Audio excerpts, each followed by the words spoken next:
এখন ইষ্ট প্রসঙ্গ করার জন্য আহ্বান জানাই শ্রদ্ধেয় সূর্যপ্রকাশ মহাপাত্র দাদাকে। দাদা জয়গুরু, পর্যন্ত বলুন। জয়গুরু। ঠিক আছে। পরম প্রেম পরম দয়াল শ্রী শ্রী ঠাকুরের আতুল চরণে আমার ভক্তিপুত প্রণাম। পরম আরাধ্যা জগৎ জননী শ্রী শ্রী বড়মার রাতুল চরণে আমার ভক্তিপুত প্রণাম। পরম পূজ্যপাদ যুগাচার্য শ্রী শ্রী বড়দার রাতুল চরণে আমার ভক্তিপুত প্রণাম। পরম পূজ্যপাদ শ্রী শ্রী আচার্য দেবের রাতুল চরণে আমার ভক্তিপুত প্রণাম। আজকে এই পবিত্র সৎসঙ্গে যিনি পরিসঞ্চালনা করছেন আমাদের সবাই প্রিয় শর্মিষ্ঠা মা, আমাদের এই পবিত্র সৎসঙ্গে উপস্থিত পরম ব্রহ্ম শ্রী ঠাকুরের পবিত্র পাঞ্জাধারী কর্মীবৃন্দ, সৎসঙ্গে উপস্থিত পরম ব্রহ্ম শ্রী ঠাকুরের ভক্ত অনুরাগী দাদারা, ভক্তিময়ী মায়েরা, সবাইকে আমার রানন্দিত জয়গুরু। আমার খুব আনন্দ অনুভব হচ্ছে। আমি একটু আগে জয়েন করলাম। এই যে নাম ধ্যান চলছিল, এটা দেখে খুব একটা মনে আনন্দ হলো। কিছুদিন আগে দিদি আমাকে চেষ্টা করছিলেন কন্ট্যাক্ট করতে, কিন্তু আমি আমার মার অসুস্থতার জন্য এই সৎসঙ্গে যোগ দেওয়ার সুযোগ হতে পারিনি। আজকে যখন কথা হলো, উনি বললেন যে আপনি আমাকে আগে কেন বললেন না, আমরা এই যে নাম ধ্যান করি সব দিন, আপনার মার জন্য আমরা ঠাকুরের কাছে নাম ধ্যান করতে পারতাম, আর একটু আগে বলে থাকলে। আমার মনে হলো একটা অফসোস থেকে গেল যে আমি ওনাকে বলতে পারেনি। ঠাকুরের দয়াতে মা এখন ভালো আছেন, আর আপনাদের এই যে ভালোবাসা, ঠাকুরের আশীর্বাদ, ওইটাতে মা এখন অনেকটা সুস্থ আছেন। এই যে নাম আমরা করি, এই নাম করলে কি সত্যিকারে রোগ ব্যাধি দূর হয়? একজন দাদা শ্রী শ্রী ঠাকুরকে বললেন, ওষুধপত্র না খেয়ে নাম ধ্যান করলেই তো অসুখ সরে যায়, তবে ওষুধ খাওয়া যায় কেন? আর সত্যিকারে কি নাম ধ্যান করলে এরকম হয়? সত্যিকারে কি ব্যাধি দূর হয়ে যায়? শ্রী শ্রী ঠাকুর বলছেন, এই নামটা হচ্ছে জীবনী শক্তি। এই নামটা যখন আমরা করি, আমাদের ভিতরে জীবনী শক্তিটা বেড়ে যায়। জীবন শক্তি যখন বেড়ে যায়, তখন একটা কিউরেটিভ ফোর্স আমাদের ভিতরে সৃষ্টি হয়, যা রোগ কিওর করতে পারে, ব্যাধি থেকে আমাদেরকে ভালো করে দিতে পারে। এই যে নাম করার ভিতর দিয়ে এই যে প্রচুর শক্তির সঞ্চারণ হয়, ওই শক্তিটা যখন শরীরে চারদিকে স্প্রেড করে যায়, তখন শরীরের যে অঙ্গগুলো, শরীরের যে পার্টস গুলো, যেরকম যে কোনো অসুস্থতা থাকুক না কেন, ধীরে ধীরে সুস্থতা লাভ করতে পারে। ঠাকুর বলছেন, এই যে আর্জ থেকে বা যে আকুতি থেকে বিশ্ব ব্রহ্মাণ্ডের সৃষ্টি, ওই আকুতি নিয়ে ইষ্টের সঙ্গে, পরম পিতার সঙ্গে যুক্ত হওয়ার আকুতি নিয়ে, অনুরাগ নিয়ে যদি আমরা নাম করি, তাহলে ওই রকম শক্তির সঞ্চারণ হয়। ঠাকুর বলছেন যে রোগ ব্যাধি মানে তার কিছু না, ডিজিজ বা রোগ বা ডিজিজ মানে হচ্ছে অ্যাবসেন্স অফ ইজ। স্বস্তির অভাব হচ্ছে রোগ। স্বস্তির অভাব তখন হয় যখন আমাদের জীবনী শক্তির সন্তুলন আমরা হারিয়ে ফেলি। সন্তুলনটা যখন হারিয়ে ফেলি, জীবনী শক্তির প্রবাহ তো আমাদের ভিতরে সবসময় চলছে। জীবনী শক্তির প্রবাহটা চলছে বলেই তো আমরা বেঁচে আছি। যেরকম একটা ইলেকট্রিক তার ভিতরে কারেন্ট পাস হচ্ছে, ওইভাবে আমাদের ভিতরে এই জীবনী শক্তির প্রবাহ নিত্য নিয়মিত চলতে থাকে। এই জীবনী শক্তি যখন ব্যালেন্স হারায়, তখন রোগ ব্যাধি আমাদেরকে গ্রাস করে। তো এই জীবনী শক্তির ব্যালেন্সটাকে আবার যদি ফিরিয়ে আনতে হয়, তাহলে যদি অনুরাগ নিয়ে, ওই আকুতি নিয়ে, গুরুর সাথে বা ইষ্টের সাথে মিলন হওয়ার যে আকুতি, ওই আকুতি নিয়ে যখন আমরা নাম ধ্যান করি, তখন ওই শক্তির সঞ্চারণ আবার আমাদের ভিতরে হয়। ঠাকুর এটাকে বলছেন ভাইটাল পাওয়ার। এই ভাইটাল পাওয়ার বেড়ে যায় আমাদের শরীর ভিতরে। আর ওই জন্যে আমাদের যে রোগ, ব্যাধি, যন্ত্রণা, মানসিক অশান্তি সবকিছু দূরে চলে যায়। এ হচ্ছে নামের প্রভাব। আর যখন সমবেত নাম আমরা করি, তখন এর প্রভাব আরো বেশি হয়।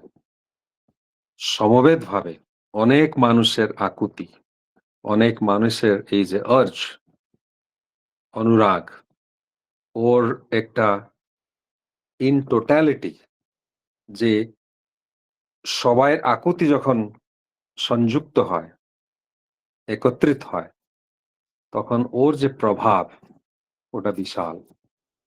ওটাকে আমরা তুলনাও করতে পারবো না, এটা ভাষায় বর্ণনা করা যাবে না। তো ঠাকুর আমাদেরকে দিয়ে গেছেন অমোঘ অস্ত্র। ঠাকুর দিয়ে গেছেন আমাদেরকে এই বেঁচে থাকার উপায়। আমরা কাছে পেয়েও ওইটাকে কিন্তু ঠিকভাবে জীবনে নিয়োজিত, জীবনে প্রয়োগ করতে পারছি না। মনের চঞ্চলতার জন্য হোক, অস্থিরতার জন্য হোক, আলসেপন জন্য হোক, অবিশ্বাস জন্য হোক, বা যে জন্য হোক, আমরা কিন্তু এই মহা ওষুধ আমাদের কাছে পেয়ে, এই যে জীবন শক্তির উৎসটাকে পেয়েও আমরা ওইটাকে ঠিকভাবে নিয়োজিত করতে পারি না। শ্রী শ্রী ঠাকুর বলছেন এই শতনাম বীজ মন্ত্র হচ্ছে, যেটা ইংরাজিতে একটা বাণী ঠাকুরের আছে, যে ঠাকুর বলছেন the vibration through which the creation was created is the Holi name. Holi name বা বীজ মন্ত্র হচ্ছে সেই স্পন্দন, যে স্পন্দন থেকে এই বিশ্ব ব্রহ্মাণ্ডের সৃষ্টি হয়েছে। ওই স্পন্দন হচ্ছে ভাইব্রেশন।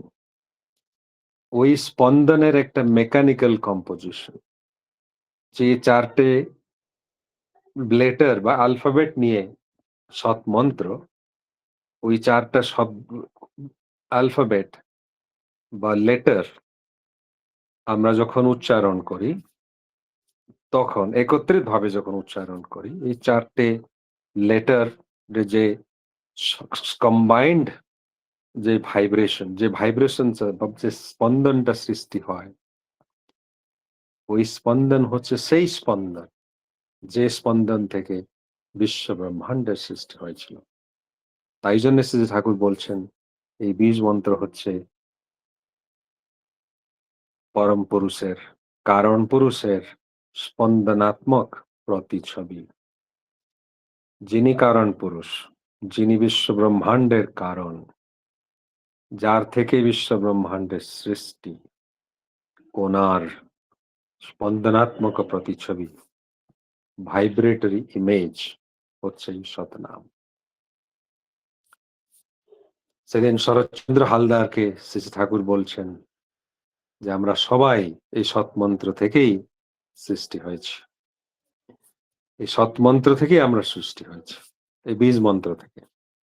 কারণ এই বীজ মন্ত্র হচ্ছে সৃষ্টির কারণ, কজেটিভ ফ্যাক্টর। এই যে স্পন্দন, এই স্পন্দন থেকেই সৃষ্টি, সৃষ্টির আরম্ভ। স্পন্দন থেকে যে ভাইব্রেশন গুলো চারদিকে স্প্রেড করে যায়, ওই স্পন্দন ভিতরে যে সংঘাত, ওই সংঘাত থেকে যে আরো নূতন স্পন্দনের সৃষ্টি, এইভাবে সৃষ্টি বহুগুণিত হয়ে এগিয়ে চলেছে। আমরা এই বিশাল সৃষ্টির এই যে বিবর্তনের ধারা, এই বিবর্তনের ধারায় আমরা অনেক লম্বা একটা যাত্রা অতিবাহিত করে এইখানে, এই যুগে, এই সময়ে আমাদের অস্তিত্ব নিয়ে আমরা থাকি। শ্রী ঠাকুর বলছেন, এই যা আমরা দেখছি সবকিছু স্থূল জগৎ। স্থূল জগতে আমরা সবকিছু দেখতে পারি, স্পর্শ করতে পারি, ফিল করতে পারি, স্মেল করতে পারি, দেখতে পারি, টাচ করতে,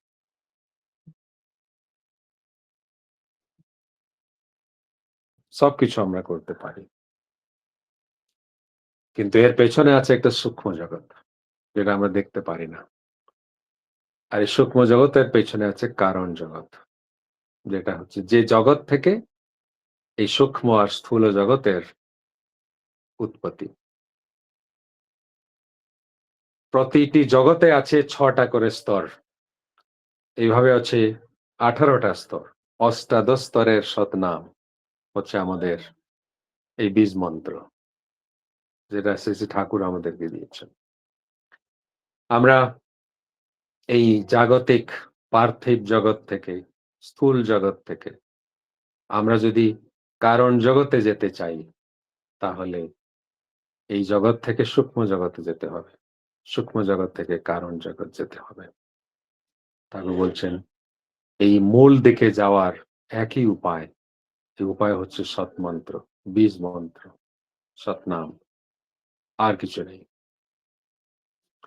তো শরৎদাকে শ্রী ঠাকুর বলছেন, শরৎ হালদার দাকে, দেখুন একটা রশ্মি বা দৌড়ি যদি আমরা একটা কোনো একটা জঙ্গল ভিতরে একটা গাছে বেঁধে বেঁধে দিয়ে থাকি, আর আমাদেরকে যদি ওই গাছের কাছে যেতে হয়, তাহলে এই রশ্মিটাকে ধরে আমরা আমাদেরকে ধীরে ধীরে ধীরে ধীরে এগিয়ে যেতে হবে। আর আমরা যদি ওইটাকে অবলম্বন করে এগিয়ে যাই, তাহলে অবশেষে সেই গাছের কাছে পৌঁছাবো, যেখানে রশ্মি বা দৌড়েটা বাঁধা আছে। ঠাকুর বলছেন এই মূল কাছে ফিরে যাওয়ার যে পথ, যে উপায়, তা হচ্ছে সৎনাম। এই দৌড়িটা হচ্ছে সৎনাম, যেটাকে ধরে আমরা, যেটাকে অবলম্বন করে আমরা ধীরে ধীরে ধীরে ধীরে ওই কারণ জগতের কাছে ফিরে যেতে পারি। তো আমার অস্তিত্বর কারণ যিনি, উনি আর ওই সৎনাম, এই দুটোই হচ্ছে এক। নাম আর নামই অভিন্ন। অশ্বিনী কুমার বিশ্বাস সেদিন শ্রী ঠাকুরকে জিজ্ঞেস করলেন যে, ঠাকুর, বীজ মন্ত্র যদি বিশ্ব ব্রহ্মাণ্ডের প্রথম সৃষ্টি হয়, প্রথম শব্দ যদি বীজ মন্ত্র হয়, তাহলে এই বীজ মন্ত্রের পেছনে কি আছে? কার থেকে বীজ মন্ত্রের সৃষ্টি হয়েছে? অশ্বিনীদাকে শ্রী ঠাকুর বলছেন, অশ্বিনীদা, ধরুন আমি আপনাকে ডাকলাম, হে অশ্বিনীদা। এই অশ্বিনীদা যখন ডাকলাম, এই অশ্বিনীদার একটা উচ্চারণ আছে, একটা শব্দ। এই যে ডাকলাম অশ্বিনীদা, অশ্বিনীদা বলে যে উচ্চারণ করলাম, এই উচ্চারণ বা যে শব্দ, এটা হচ্ছে বীজ মন্ত্র। কিন্তু অশ্বিনীদা, আপনাকে ডাকার আগে তাকে ডাকবো বলে আমার একটা তো ইচ্ছে হলো, আমার মনে এটাতে ইচ্ছা জাগ্রত হলো যে আপনাকে ডাকবো, আপনার নাম ধরে ডাকবো। এই ইচ্ছার একটা স্পন্দন আছে, এই যে ইচ্ছা বা আকুতি বা অর্জ, ওর একটা স্পন্দন আছে। ওই স্পন্দনটা হচ্ছে সৎমন্ত্র বা হোলি, স্পন্দনটাই হচ্ছে হোলি নেম। তো এই যে হোলি নেম থেকে এই বিশ্ব ব্রহ্মাণ্ডের সৃষ্টি, এই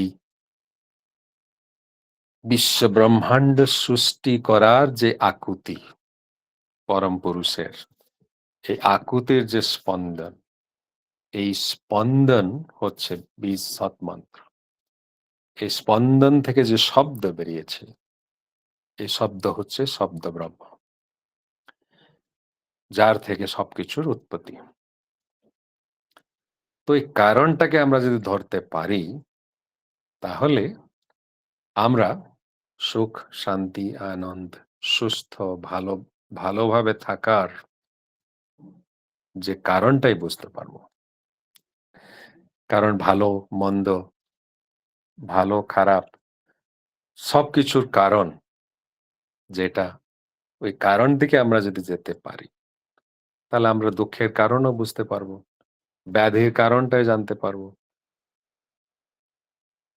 নিরানন্দ বা অশান্তির কারণটাই বুঝতে পারবো। তা যদি করতে পারি, তাহলে আমরা কারণের নিরাকরণও করতে পারবো।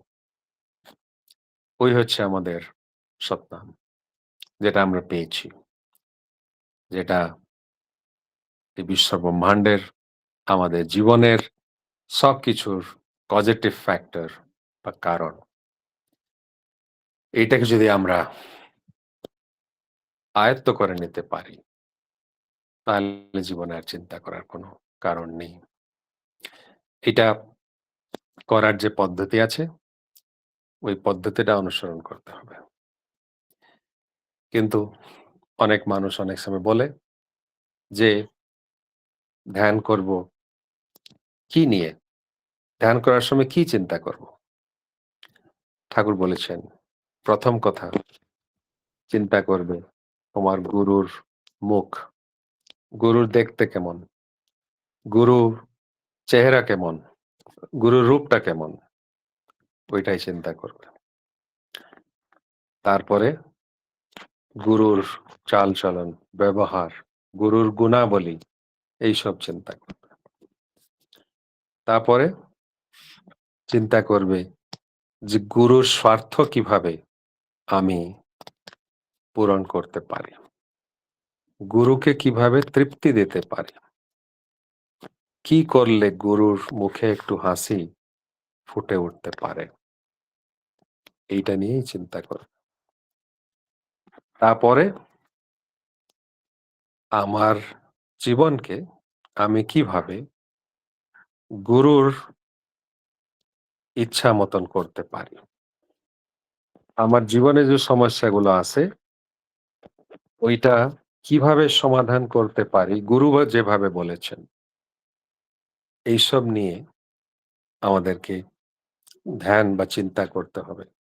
এর সঙ্গে চলতে থাকবে নিরন্তর নাম জপ, যে বীজ মন্ত্র বা সৎনাম আমরা পেয়েছি, ও নিরন্তর জপ। এই হচ্ছে কি ধ্যান করব বা কি নিয়ে ধ্যান করব, তার এই প্রশ্নের উত্তর। অনেক সময় অনেক মানুষ বলে যে ধ্যান করার সময় কনসেন্ট্রেশন হয় না। এই দিদি একটু একটু আগে বলছিলেন যে আমরা কখন ঢুকে যাই, অনমিউট করে দিই, বা ধ্যান করার মাঝখানে আমরা ঢুকে যাই, আম, বা কখন বেরিয়ে যাই। আমরা একটা জায়গায় এক সময় মনটাকে স্থির করে রাখতে পারি না। ঠাকুর করছেন এটা নিয়ে খুব একটা চিন্তা করার কোনো প্রয়োজন নেই। তুমি যেরকম চিন্তা আসুক না কেন, ভালো চিন্তা, মন্দ চিন্তা, অশান্তি, অফিসে কি চলছে, তোমার প্রতিবেশী তোমাকে কি হয়রানি করছে, এসব চিন্তা মাথায় আসবে। ওই যে চিন্তা নিয়ে কোনো ব্যস্ত হওয়ার প্রয়োজন নেই। একটা কাজ করতে হবে, যখন কোনো একটা সমস্যার চিন্তা এসে মাথায় ঢুকে যায়, তখন ওই চিন্তাটাকে সব তৎক্ষণাৎ গুরুর দিকে চ্যানেলাইজ করে ফেলবে। যে আমার ওই বন্ধু আমাকে এত হয়রানি করলো, আমার এগেনস্টে ও পলিটিক্স করতো অফিসে, এইসব চিন্তাগুলো এসে যায়। ধ্যান ঠাকুর থেকে চিন্তাটা দূরে চলে যায়, চিন্তাটা আমার এসে যায় যে কি অসুবিধা সুবিধা জীবনে লেগে থাকে ওইসব নিয়ে। ঠাকুর বলছেন তখন ওই সমস্যাটাকে ঠাকুরের দিকে বা ইষ্টের দিকে চ্যানেলাইজ করে ফেলবে। কিভাবে? তখন সমস্যার কথা চিন্তা করা বন্ধ করতে হবে না। তখন চিন্তা করতে হবে এই যে সমস্যাটা আমার অনেক অসুবিধে করছে, এইটা ঠাকুর যদি এই সমস্যা ঠাকুরের জীবনে যদি এসে থাকতো, ঠাকুর কিভাবে এটা সমাধান করতেন? বা ঠাকুরের যে দর্শন বা ঠাকুরের যে আইডিওলজি ওইটা ফলো করে এই সমস্যাটা আমি কিভাবে সমাধান করতে পারি? তারপর বলছেন যার উপরে ক্রুদ্ধ হয়েছ, তুমি ওর বাড়িতে ডালা পাঠাও। ও বাড়িতে যাও, ওর সঙ্গে কথা বলো। আমি যে বন্ধুর কথা ভাবছিলাম যে আমাকে আমার অসুবিধা করছে, পলিটিক্স করছে, এসব কিছু করছে, তখন ওই সমস্যাটা নিয়ে ভাবছি যে ঠাকুর কি বলেছেন? এইরকম সমস্যাটা কিভাবে সমাধান করতে হয়? ঠাকুর বলেছেন ওর কাছে যেতে হবে। হৃদয় খুলে আলাপ করতে হবে। ওর কথা বুঝতে হবে। ওইটা ফলো করতে কিভাবে করব? তখন চিন্তা করব না, কালকেই আমি ওর বাড়িতে যাব। কিছু মিষ্টির প্যাকেট একটা নিয়ে যাব। ওর সঙ্গে কথা বলব। হৃদয়ে খুলে আলাপ করব। এই হচ্ছে মনের যে চঞ্চলতা, ওইটাকে এই ভাবটাকে দূর করার উপায়। ঠাকুর বলছেন যে ভাবগুলো আসছে ওকে সপ্রেস করে ফেলো না। এগুলোকে আসতে দাও। কিন্তু ওই চিন্তাগুলোকে ইষ্টের দিকে চ্যানেলাইজ করো। মানে রোগের চিন্তা, ব্যাধির চিন্তা, অফিসের চিন্তা, মেয়ের বিয়ে হতে পারছে না, ছেলের চাকরি হচ্ছে না। মানে আমার প্রতিবেশীর সঙ্গে আমার ঝগড়া হচ্ছে।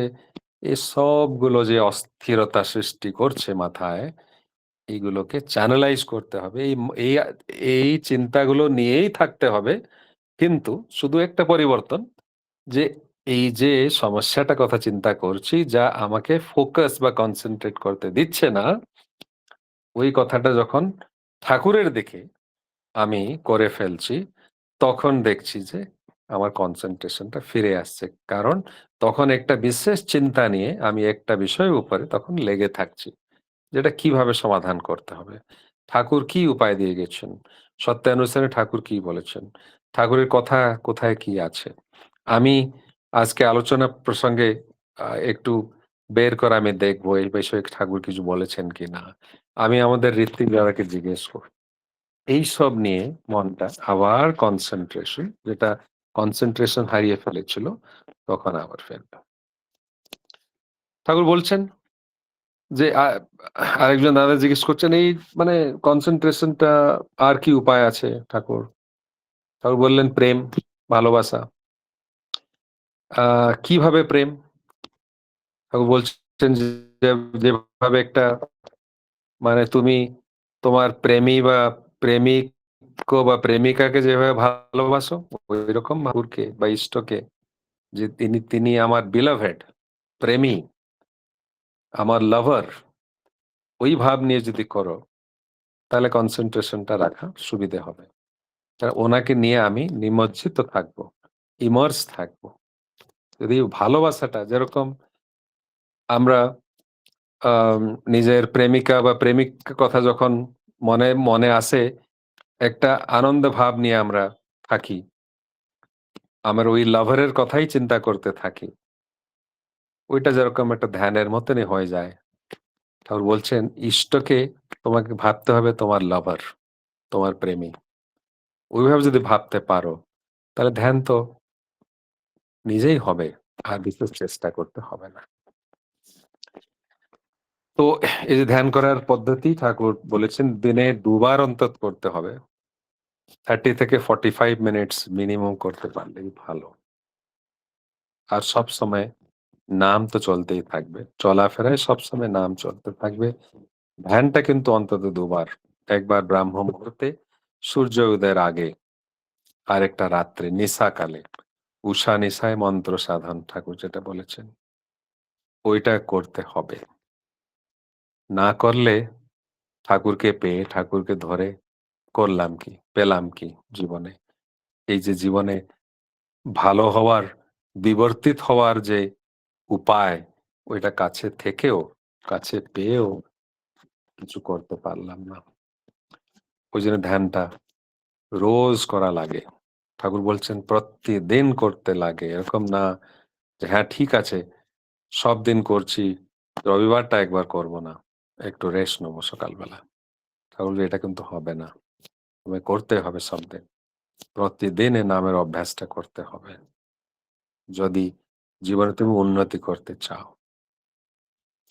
ঠাকুর বলছেন নাম ধ্যান না করে শুধু ইষ্টকর্ম করি, ডিপি ওয়ার্ক করি, সৎসঙ্গে যাই, ভান্ডারাতে রান্না করি, কিছুই হবে না যদি ধ্যান ধ্যান না করি, ব্যক্তিগত সাধনা যদি না থাকে। ঠাকুর বলছেন ইষ্টকর্ম করার ভিতর দিয়ে অনেক অনুভূতি হয়, কিন্তু আমি যে ধ্যান করি না, নাম করি না, ওই জন্য আমার মনটা কাম বা স্থির না, আমার মস্তিষ্কের স্নায়ুগুলো গ্রহণক্ষম না, ভালো অনুভূতি থেকেও যে সূক্ষ্ম কথাগুলি আমি আহরণ করার কথা, ওইগুলি আমার বোধ ভিতরে কিন্তু ধরা পড়ে না। কারণ আমার এই মস্তিষ্কের কোষগুলি শার্প, রিসেপটিভ হয়ে উঠতে পারেনি, কেননা আমি আমার জীবনে ব্যক্তিগত সাধনা নেই। তো শুধু ইষ্টকর্ম করলে, ধ্যান না করে শুধু ইষ্টকর্ম করলে লাভ হয় না, এই জন্যে যে যে ইষ্টকর্ম করার ভিতর দিয়ে যে অনুভূতিগুলো হওয়ার কথা, সে অনুভূতিগুলো সূক্ষ্ম বোধ ভিতরে ধরা পড়ে না। ওই জন্যে শুধু ধ্যান না করে শুধু ইষ্ট কাজ করলে হয় না। আবার শুধু ধ্যান করে কিন্তু ইষ্ট কাজ করি না, তাহলে হবে না। কেন হবে না? ধ্যান করার ভিতর দিয়ে অনেক প্রচুর শক্তির সৃষ্টি হয়, ইনফিনাইট এনার্জির সৃষ্টি হয়। এই এনার্জি গুলো আমার শরীর ভিতরে যখন সৃষ্টি হয়, এই শক্তি বা এনার্জিকে যদি আমি প্রয়োগ না করি বাস্তব কর্ম ভিতর দিয়ে, তাহলে এনার্জি গুলো হবে কি? নষ্টই হবে। একটা ওয়াটার রিজার্ভার, ওখানে যদি শুধু আপনি জল সঞ্চয় করে রাখবেন, জলটাকে ব্যবহার করবেন না, তাহলে ওই জলের ভিতরে, রিজার্ভের ভিতরে ওটা নোংরা হয়ে যাবে, দুর্গন্ধ বেরোবে। কারণ এই জলটা যেটা আমি সঞ্চয় করে রেখেছি, ওটা ব্যবহার করছি না। ওইভাবে আমি যদি অনন্ত শক্তির সঞ্চার করি ধ্যান করে, আর শক্তিটা প্রয়োগ করি না বাস্তব কর্ম ভিতরে দিয়ে, তাহলে শক্তিটা আমি সৃষ্টি করেও আবার হারিয়ে ফেলবো, এই শক্তিটা আবার নষ্ট হয়ে যায়। ওই জন্য দুটোই দরকার, ব্যক্তিগত সাধনা আর ইষ্টকর্ম। এর ভিতর থেকে অনেক মানুষ বলে যে আমি নাম ধ্যান তো করতে পারি না, কিন্তু ইষ্টকর্ম অনেক করি, লাভ নেই। আর অনেক মানুষ বলে বাইরে গিয়ে ইষ্টকর্ম, এসব মন্দিরের কাজ, এ কাজ করে লাভটা কি? আমি তো বাড়িতে বসে ধর্ম করতে পারি, নাম ধ্যান করতে পারি, বিশেষ কিছু হবে না। দুটোই করতে হবে। যদি সন্তুলন রাখতে হয়, ব্যালেন্স যদি রাখতে হয়, তাহলে দুদিককে দেখতে হবে। এক একদিকটা যদি হয়, তাহলে কিন্তু ব্যালেন্স থাকবে না। এক সাইডটা খুব ভারী হয়ে যাবে, আরেকটা উপরে চলে যাবে। এইভাবে কিন্তু সন্তুলন রক্ষা করা সম্ভব হবে না। ওই জন্যে ওই নামের ব্যাপারে এসব অনেক কিছু কথা আছে। ধ্যান করার সময়, টাইম তো হয়ে গেছে, এই কথাটাই বলে শেষ করব বলে ভাবছি। ধ্যান করার সময় গায়ে একটা চাদর দিয়ে ধ্যান করা উচিত। কারণ যে শক্তির সৃষ্টি আমরা ধ্যান করার ভিতর দিয়ে আমাদের হয়, ওই শক্তিটা আবার ডিসভার্স হয়ে যায়। ওইটা যদি আমরা একটু চাদর দিয়ে শরীরকে না কভার না করি, তাহলে যে রেডিয়েশন গুলো হয় শরীর থেকে, এগুলো ডিসিপেট হয়ে যায়। আবার মানে যে বায়ুমণ্ডলে, অ্যাটমসফিয়ারে এটা গিয়ে মিশে যায়, আর আমরা আবার ওই এনার্জিটাকে হারিয়ে ফেলি। ওই জন্য বলা আছে, ঠাকুরের কথা আছে যে এটা চাদর দিয়ে ধ্যান করাটা ভালো। যে টাইম দিয়েছিলেন দিদি, ওই টাইমটা হয়ে গেছে। আমরা তো সব ডিসিপ্লিন ঠাকুরকে নিয়ে ডিসাইপল হয়েছি, যখন ডিসিপ্লিন তো আমাদের জীবনে চাই, শৃঙ্খলাবদ্ধভাবে যথাসময়ে শেষ করতে হবে। আপনাদের সবাইয়ের সপরিবার মঙ্গল কামনা করে পরমপিতা রাতুল চরণে প্রার্থনা করছি। বন্দে পুরুষোত্তম। জয় গুরু। জয় গুরু দাদা, জয় গুরু। কি বলবো যে এতদিন আমরা নাম ধ্যান, অনেক ইষ্ট প্রসঙ্গ শুনেছি, আমার মনে হয় প্রত্যেকে একমত হবেন যে এত সুন্দর করে উদাহরণ দিয়ে কেউ মনে হয় বোঝাননি। অপূর্ব আলোচনা করলেন যে নাম করলে রোগ ব্যাধি দূর হয় এবং নাম করলে আমাদের জীবনী শক্তি বেড়ে যায়। গভীর আকুতি নিয়ে তার সঙ্গে যুক্ত হলে আমাদের জীবনী শক্তি বেড়ে গিয়ে আমাদের রোগ ব্যাধি দূরীভূত হয়। নামের স্পন্দনে বিশ্ব ব্রহ্মাণ্ডের সৃষ্টি। নাম এবং নামই এক। বীজ মন্ত্র থেকে আমাদের সৃষ্টি। স্থূল জগতে আমরা সবকিছু দেখতে পাই। তারপর আছে সূক্ষ্ম জগৎ, কারণ জগৎ। এই স্থূল জগৎ থেকে কারণ জগতে যেতে হলে আমাদের সৎ নাম নিতে হবে। কারণকে জানতে পারলেই সবকিছু জানা যাবে। গুরুকে খুশি করাই আমাদের ধর্ম। ধ্যান কি করে করব এবং আহ, তার সঙ্গে যে কাপড় মুড়ি দিয়ে করলে কি হয় তা সুন্দরভাবে বিশ্লেষণ করলেন। আমাদের বৃত্তি প্রবৃত্তিগুলোকে ইষ্ট পথে চালিত করতে হবে। ইষ্টের প্রতি ভালোবাসা চাই। নাম ধ্যান একসঙ্গে করলে আমাদের গ্রহণ ক্ষমতা বেড়ে যায়। আর ধর্ম আর কর্ম একসঙ্গে করতে হবে। দুটো একে অপরের পরিপূরক। একটা করলে আরেকটা না করলে কোনোটাই ঠিক হবে না। শুধু ধর্ম করলাম কর্ম করলাম না, সেটাও যখন কর্মটা ঠিক হবে না, তেমন শুধু কর্ম করলাম ধর্ম করলাম না, তাতেও কর্মটাও ঠিক হবে না, ধর্মটাও ঠিক হবে না। খুব সুন্দর করে আলোচনা করলেন। আমরা প্রত্যেকে সমৃদ্ধ হলাম দাদা। খুব ভালো থাকুন। আমার মনে হয় প্রত্যেকে যদি সবাই চাইবো যে দাদা আপনি যদি প্রতি সপ্তাহে একটা দিন করে, না হলে 15 দিনে একদিন করে যদি আসেন, এরকম আলোচনা করেন, তাহলে আমরা যে হারিয়ে যাচ্ছিলাম, আমি তো হারিয়ে যাচ্ছিলাম মনে হয়, তাহলে আরো প্রেরণা পাবো। নিশ্চয়ই নামধান করার অভ্যাস করতে পারি। অন্তত অভিনয় করতে করতেও যদি ফুটো কলসিতে জল ঢালতে যদি ফুটো কলসি বন্ধ হয়, সেই চেষ্টা আমরা করব সবাই। দাদা জয়গুরু। আপনি যদি বলেন 15 দিন অন্তর বা 1 সপ্তাহ অন্তর একদিন করে আসুন, কথা বলুন, আমরা অনেক সমৃদ্ধ হব। আরো একদিন ইচ্ছা থাকলো যে ঠাকুর যে ধর্মের সঙ্গে বিজ্ঞানকে মিলিয়েছেন, সেটাও জানার খুব ইচ্ছা থাকলো। জয় গুরু দাদা, ভালো থাকুন। পরমপিতা রাঙারাতুর চরণে আপনার সার্বিক মঙ্গল প্রার্থনা করি। খুব ভালো থাকুন দাদা। জয় গুরু।